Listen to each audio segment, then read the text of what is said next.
कखारुरे तो आपण मैंने बहुत किछि करी खाइछंती किंतु आज मु आपण मानक सहित कखारुरे गोटे नुआ और चटपटा व्यंजन करी देखाइबी। आशा करुछि आपण मानक ये वीडियोटी बहुत बहुत पसंद आसीबो।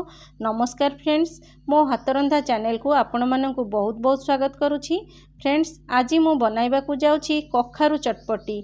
ता सहित मुझे सजना छुई नहीं नाटी टिके अलग हेले भी से भात सहित हो बा रुटी परोटा बा पूरी सहित हो खाइबा को बहुत बढ़िया लगे।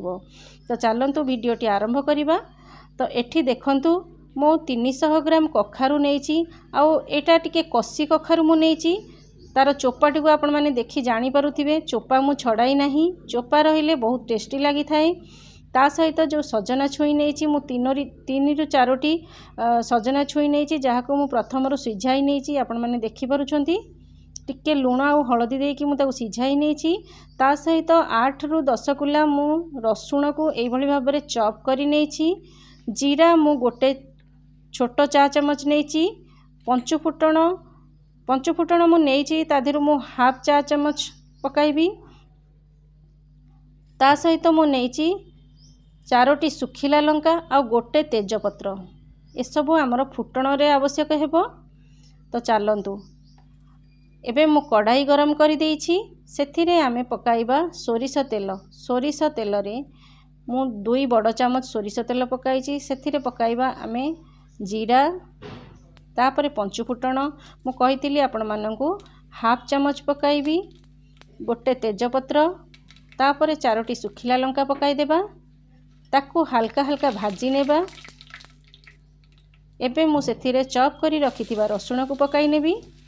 तापरे ताकू टिके भाजी नेबा। रसुण को बेसी कड़ा करी भाजीबे नहीं, ताकू हल्का हल्का भाजी नेबे जहा द्वारा तार फ्लेवर बहुत बढ़िया आसी थाए। आपण माने चाहिले एठारे पियाज और रसुण मिसेइकी मध्य करि परिबे, नहेले खाली पियाज रे मध्य करि परिबे। एबे आमे सेथिरे सजना छुई गुडी को पकाई देबा। सजना छुई को पकाई हल्का हल्का भाजी नेबा। यही समय रे फ्लेम टी को स्लो करी भाजिबे।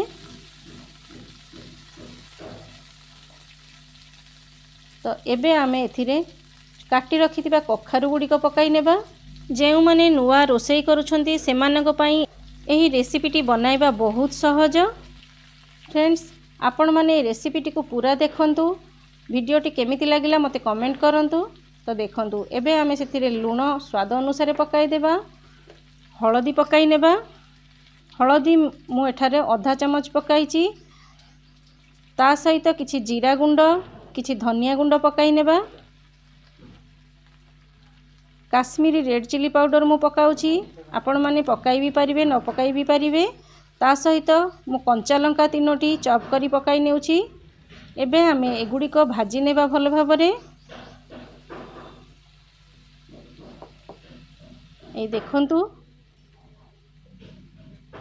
एबे आमे सेथिरे अल्प टिके पानी दे देबा। तापरे ताकू भल भाबरे मिसाई देबा। पानी न देले मध्य चलिबो, किंतु पानी टिके देले कोन होबो ना जो मसला गुडी को मु पकाइची सेथिरे भल भाबरे मिसी जिवो। ता सहित गोटे कोटिंग भली होई जिवो परिबा गुडी को सहित। तो चलंतु 4-5 मिनिट परे आमे याकू चेक करि नेबा। ए देखंतु परिबा गुडी करे मसला आ पानी गुडी को बढ़िया से मिसी गलानी। एबे आमे ताकू आउ किछि समय सिझिबा पई छाडी देबा। मझिरे मझिरे एई भली भाबरे काढी आमे ताकू टिके टिके घांटी नेउथिबा। ए देखंतु आउ अल्प टिके टिके पानी रहिछि। मझिरे आमे एई भली भाबरे गोटे स्पेस बनाई सेथिरे टमाटो गुडी को मझिरे पकाई नेबा। टमाटो किछि मु चॉप करी नेइथिली, मु आपण मानु कहि नथिली, किंतु टमाटो एठारे मु चॉप करी देउची जेहेतु आमे गोटे चटपटा रेसिपी बनाउछे। तो टमाटो पकाइबा निहाती आवश्यक। तो एठी मु गोटे बड़ टमाटो को चॉप करी देई देली। आउ 4-5 मिनिट परे मु एहाकू काढी देखाउची। टमाटो गुडी को नरम होई गलानी। एबे आमे ताहाकू भल भाबरे घांटी नेबा। एबे आमे सेथिरे अल्प टिके गुड़ पकाई नेबा। मु आपण मानू कहिथिली टिके चटपटा लागिबो। खट्टा मिठा रागर गोटे कॉम्बिनेशन रहिबो बहुत भल लागिबो। ता सहित मु पकाउची टिके आमचूर पाउडर जगह आपण माने चाहिले चाट मसला मध्य पकाई परिबे। एबे आमे देखिबा हमर कखारु सिझी गलानी कि नाही। तो चलंतु चेक करि नेबा। कखारुटी बढ़िया से सिझी गलानी आपण माने देखि पारुछंती। तथापि मु आउ गोटे चेक करि नेउछि। ए देखंतु कखारु हमर बढ़िया से सिझी गलानी। तो एबे मु एहाकू आउ गोटे रु 2 मिनिट घोड़ाई नेबी। तापरे आमे एहाकू भल भाबरे घंटा घंटी करी काढिबा। तो देखंतु 2 मिनिट होई गलानी आ पानी गुड़िक मध्य सुखी गलानी। तो एबे मु सेथिरे कसूरी मेथी पकाइबी। कसूरी मेथी देले आहुरी बढ़िया फ्लेवर आसी थाए। आपण माने चाहिले धनिया पत्र मध्य देई परिबे। एबे आमे ताकू भल भाबरे घांटी नेबा। आपण माने देखि पारुछंती केते सुंदर भाबरे मसला आउ टमाटो सब मिसी गलानी। गुड़ मध्य मेल्ट करी गलानी। तो आमर कखारु चटपटी पूरा रेडी हो जाइछि। एबे आमे एहाकू सर्व करिबा। तो फ्रेंड्स आपण माने एही रेसिपीटी को पूरा एंजॉय करंतु। केमिति लागिला मते कमेंट करंतु। आउ आपण माने एही रेसिपीटी को बिना पियाज रसुण रे मध्य करी साधा जेमति हमर की पूजा पूजी दिन रे करी एमती पूरी परोटा चपाती सहित खाई परिबे। तो फ्रेंड्स आपण मानकु मोर अनुरोध भिडियोटी को पूरा देखंतु। केमिति लागिला मते कमेंट करंतु। जदि मो चैनल रे आपण माने नुआ आसुछंती तो चैनल टी को सब्सक्राइब कर दियंतु। आ साइड रे जो बेल बटन टी अछि ताको क्लिक करी ऑल ऊपर क्लिक करंतु। जहा द्वारा मोर नुआ नुआ वीडियो रो नोटिफिकेशन आपण मानक पाखरे बहुत जल्दी पहुंची परिबो।